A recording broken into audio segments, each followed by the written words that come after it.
किसान भाइयों, आज मैं आपको एक थोड़ी सी फिलोसॉफिकल बात भी करना चाहता हूँ कि हम और हमारी सरकारें मैक्सिमाइजेशन अधिकतम पैदावार लेने के लिए किसानों को प्रेरित करती है।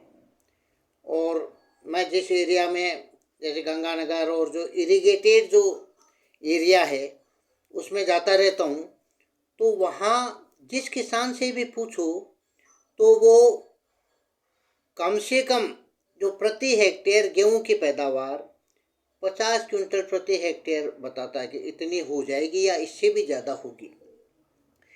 तो इस तरह से अपन ये देखें तो एवरेज गेहूं का जो एवरेज प्रोडक्टिविटी है वो तो आज भी 28 क्विंटल प्रति हेक्टेयर है।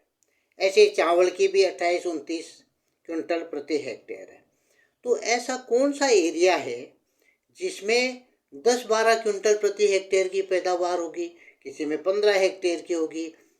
तो अब ये सभी किसान बताते हैं 50 क्विंटल, तो इसका मतलब 10-12, किसी में 5-6 क्विंटल प्रति हेक्टेयर भी पैदावार होगी, तभी जाके एवरेज जो प्रोडक्टिविटी है वो 27, 28, 29 के आसपास हमारी रहती है। तो ये मेजर चावल और गेहूं जो मुख्य फसलें हैं, जो जो एवरेज प्रोडक्टिविटी या हमारे देश की जो फूड बाउल है उसका मुख्य पार्ट है, तो इसके लिए इतनी कम क्यों है। तो हमें आज मैक्सिमम अधिकतम पैदावार लेने का जो एक जुनून छाया हुआ है, उसके बजाय हमें क्या करना चाहिए, ऑप्टिमम पैदावार लेनी चाहिए। ठीक है, अब 45-50 क्विंटल प्रति हेक्टेयर की आप पैदावार लीजिए, उसके लिए जो सारी क्रियाएं हैं, कृषि क्रियाएं हैं, वो करें। और आवश्यकता सरकारों को भी और ऐसे एरियाज के किसानों की क्या आवश्यकता है कि वो 10-12 क्विंटल 15 क्विंटल प्रति हेक्टेयर जो पैदावार आती है चावल और गेहूं की, उसको 25-30 पर ले जाए।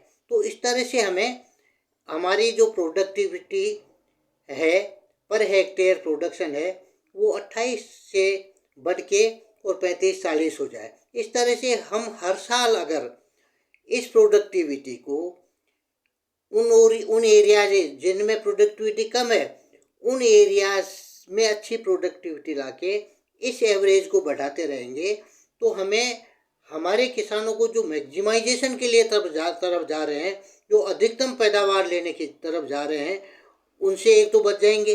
क्योंकि उससे क्या है, अधिकतम पैदावार लेने अपने धरती की भी, अपने मृदा की भी, अपने मिट्टी की भी, अपने खेत की भी एक कैपेसिटी तो है, ये सब आप जानते हैं कि भाई अब उसको अधिकतम पैदावार लेने का मतलब खूब सारा आपको खाद डालना पड़ेगा, खूब सिंचाई देनी पड़ेगी, खूब। तो इस तरह से क्या है कि वो तो अधिकतम, तो फिर खेत किस काम के रह जाएंगे 10 साल 20 साल बाद में।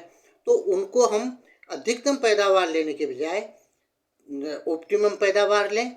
और जो किसान, जिस एरिया के किसान, जिस क्षेत्र के किसान की प्रोडक्टिविटी बहुत कम है, उनको प्रेरित करें कि भाई वो अपनी प्रोडक्टिविटी 10-12 क्विंटल 15 क्विंटल से 25-30 क्विंटल की तरफ बढ़ाए। इस तरह से हमारा प्रोडक्शन भी बढ़ता रहेगा हर साल, और हमारे जो अधिकतम पैदावार लेने वाला जुनून है उसके कारण से मिट्टी खराब हो रही है, हमारे खेत खराब हो रहे हैं, तो वो भी है, उससे भी हम बच जाएंगे।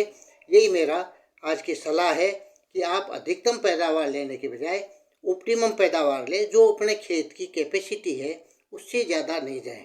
धन्यवाद।